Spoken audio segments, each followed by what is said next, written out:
तो कल ही रात में एक न्यूज़ बहुत बड़ा अपडेट और बहुत बड़ा डेंजरस न्यूज़ आया जो सभी कोई सुन के शॉक हो गया कि यूएसए के जो राष्ट्रपति है डोनाल्ड ट्रंप है वो वेनेजुएला के राष्ट्रपति को कब्जा में ले लिए। आखिर रीजन क्या था?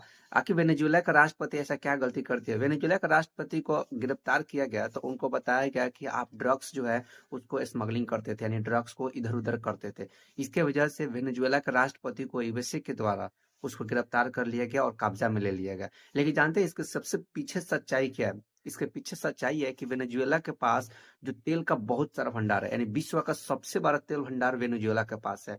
और ये जो अपना वेनेजुएला का राष्ट्रपति है, ये जो तेल जो है ये रसिया और चाइना को कम प्राइस में देता है, जबकि यूएसए जो डोनाल्ड ट्रंप है वहां के प्रेसिडेंट, वो यहाँ से देखा नहीं जाता। वो दुश्मन मानते हैं कि वेनेजुएला जो कि अपना तेल जो है हमारे दुश्मन कंट्री को देता है और उसे देखा नहीं जा रहा था। और वो कई सालों से इसके बारे में सोच रहा था कि इसको तो कब्जा में लेंगे।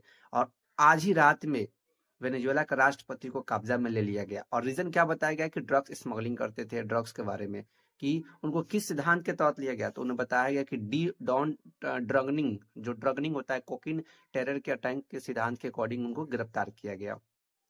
ये बात है। अगर मान लो कहीं बात ठीक है कि अगर उसने अब बताया गया कि हाँ इस सिद्धांत के तहत किसी भी देश या कंट्री में हम हस्तक्षेप कर सकते हैं, लेकिन आप अंतर्राष्ट्रीय मामले पर सोचिए, अगर ऐसा हो तो कोई भी देश किसी को कब्जा कर सकता है। कोई भी छोटी कंट्री जो है उसकी संप्रभुता होती है, अगर जनता उससे प्यार करती है तो उन पर क्या बीतेगा या जनता उनके बारे में क्या सोचेगी।